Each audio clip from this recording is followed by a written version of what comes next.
And Jeff, thanks for holding on there. And Jeff's calling us from Lexington, Kentucky. WFIA is the station. Hi, Jeff. Hi guys, how you doing today? Great. What's going on with you today?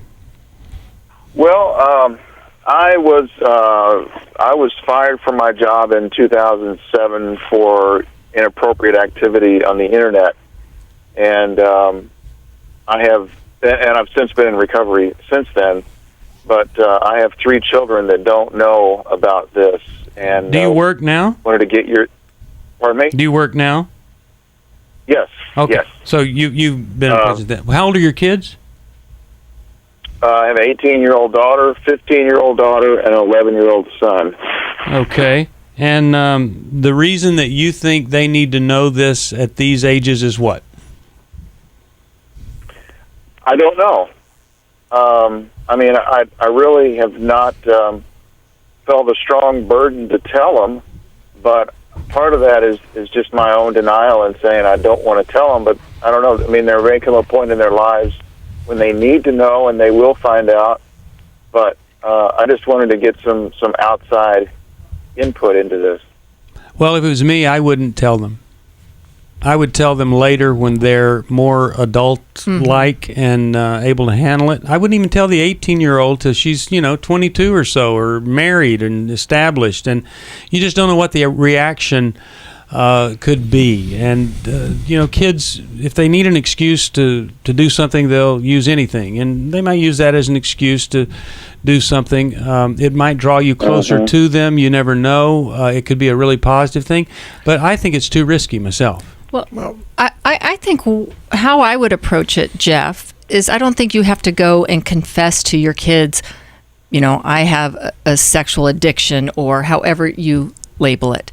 I think I would go more to the heart of the problem and say, I never learned how to truly be intimate, and I've had to learn those things as an adult. I didn't learn how precious women were until I was an adult. And I've learned these things now, and those are the things I want to pass on to you because I didn't learn them soon enough. Well, and then you can refer back to that when you actually tell them about things. Say, well, you remember when I was talking about that I didn't know this and that? Well, this is how it resulted. These were the consequences. But you're telling them when they're able to understand it.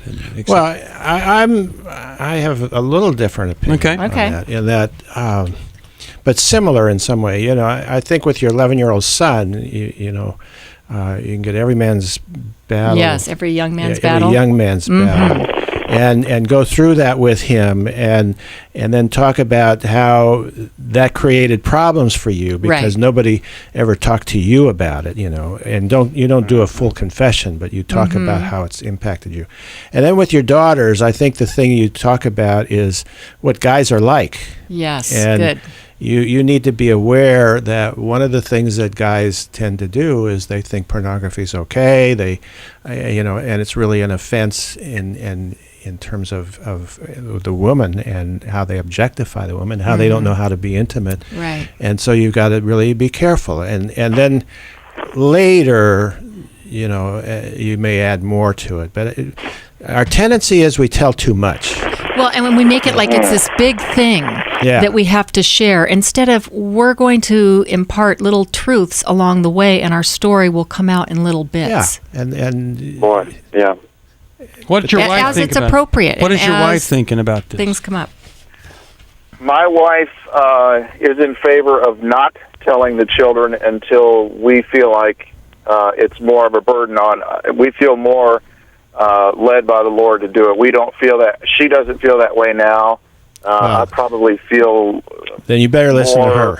Yeah. Listen to her and listen to us. But do you see how? It doesn't have to be this big secret. Yeah.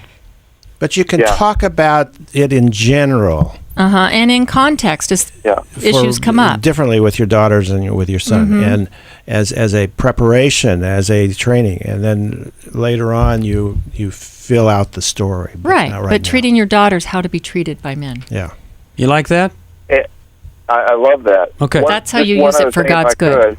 We're running out of time. It's got to be quick. Okay. My son told me about a friend of his was on the bus one morning and was looking at pornography on his iPhone, and he asked me about it. I'm sending you every young man's Yes, battle. yes. You need to start right now with your son. And you guys go through that and say, you know, you'll get it in a few days and say, well, I want to talk to you about this because it's important that you not be looking at this stuff. Right. Okay, Right. and that'll explain it. But he said to me, Dad, we don't look at that stuff, do we? And Good. you say, absolutely not. Good. I'm glad. he No, said we that. don't. He got that somewhere. I don't know where, but he got it somewhere. Yeah, good. That's good that he knew we don't look at that. Absolutely. All right. Glad you called. We'll send you Every Young Man's Battle, and also we'll send you Todd Burpo's book, Heaven is for Real.